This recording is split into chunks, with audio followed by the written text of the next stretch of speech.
Qu'est-ce que vous recherchez dans la peinture? C'est une vaste question.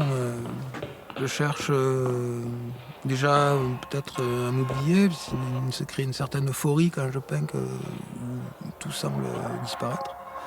Mais je cherche surtout à dompter ou à expérimenter une matière, une technique, ou plusieurs techniques. Je cherche aussi encore le sens, le sens de ce que je fais. Quoi. Pourquoi je fais ça, quoi, c'est ça.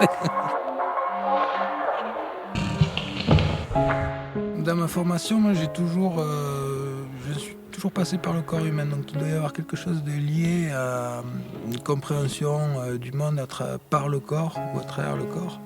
Je pense que la peinture est un bon médium pour ça, pour représenter ou comprendre ce qui nous entoure. C'est peut-être mon côté provocateur. Je cherche malgré tout à provoquer le spectateur. Je veux pas en tout cas, je n'aimerais pas qu'il le mettre dans une situation confortable où il va se sentir rassuré par une image jolie, belle.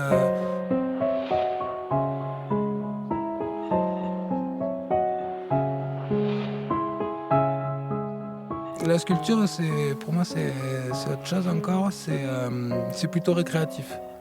C'est pour sortir finalement d'une concentration extrême que demande la peinture.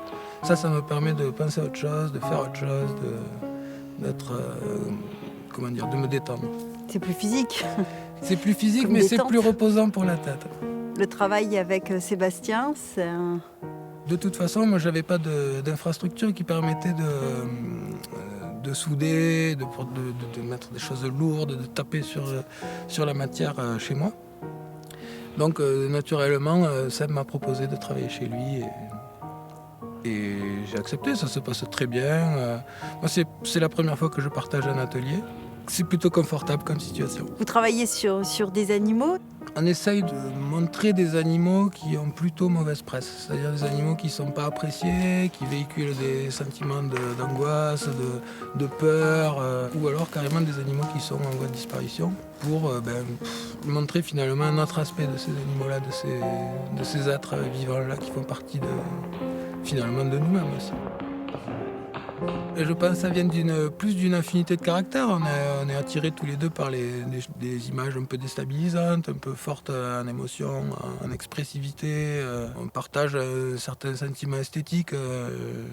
C'est pour ça que la collaboration était évidente et se passe aussi bien. Le loup de Caylus, il est apparu comment dans ces contrées? C'était en réaction à une action que le maire a faite sur la commune sans en parler aux habitants. C'est-à-dire qu'ils ont acquis plusieurs sculptures et sans rien dire à personne, les ont posées sur le rond-point à l'époque. 3 ans auparavant, moi j'étais allé voir le maire pour lui proposer des projets et lui dire que ça serait bien qu'on mette des sculptures. On peut travailler avec d'autres artistes que je connais qui sont sur le territoire. Et il m'avait dit oui, c'est une très bonne idée, je vais en parler donc en conseil municipal. Mais en fait, vous n'avez pas été entendu. C'est ça. Alors en réaction, l'idée a mûri de réaliser un loup.